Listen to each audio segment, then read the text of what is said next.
Yun mga idol, oh. Ang sarap ng chami, tamis anghang sa kapitbahay. Pero bago lahat, bakit nga ba hindi kumakain ang aking ama? Ay kung sino pa ng libre, ay siya pang nanonood. Bakit nga ba? Bakit? Mamaya, ikukwento natin sa gitna ng video.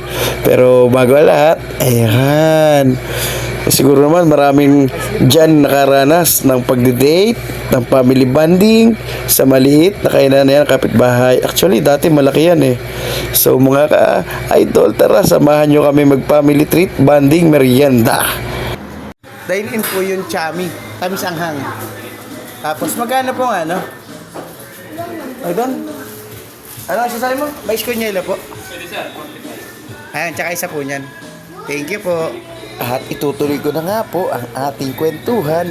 So ayan mga idol, habang namimili pa ang aking ama ng kanyang take out, yun.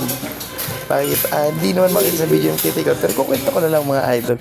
So ayan, binuksan na ng batang pasaway ang kanyang binilin po sa halagang 25 pesos.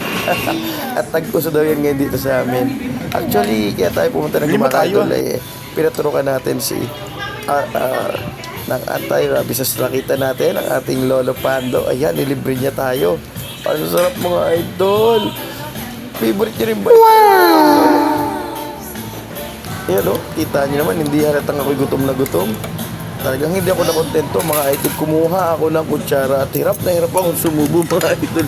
Ayan o, nagbibilang na ng babae, ibabudget tatay ko.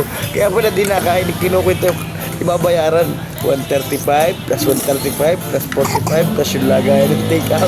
So isa pa dahilan yan mga idol, kaya yan ay hindi kumain. Hindi raw siya makakain nang hindi kasalo ang kanyang minamahal. Shout out sa iyo Mami Lisa Orohela. Talaga namang hindi daw siya kakain ang hindi ikaw ang kasalo. At kaya itinake out daw niya, dyan daw siya bababa sa inyo. Talagang dyan nga naman bumaba, Mami. Kita mo naman kanina. So, nakakakilig ang pag-ibig ng aking ama. So, ayan po. At talaga namang napakasarap. Solda-solbang aming merienda mga idol. So, baka gusto nyo i-comment mga idol yung kwentong kapitbahay nyo. Family bonding. O dyan kayo nag-drink ng first love nyo. O dyan kayo madalas kumain pag tuwing pupunta kayo ng Gumaka. O kaya pag dadaan kayo ng Gumaka, hindi pwedeng hindi kayo dyan kakain.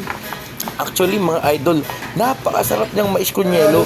Imagine yung, yung kanilang yelo, napaka-iba, napaka-pino ng pagkaka-yelo. Parang yung Nanay Semeng sa Tayabas, Quezon ng pagkaka-pino. Talaga, sarap mga idol. Tara, kahit tayo mga idol, at kita niyo naman idol, talagang taob sa akin. At talaga naman, linis na linis ang aking plato. At solda-solda ang ating mga bata. Tara. Yan, comment na mga idol kung ano experience kapitbahay nyo. Thank you for watching mga idol. God bless.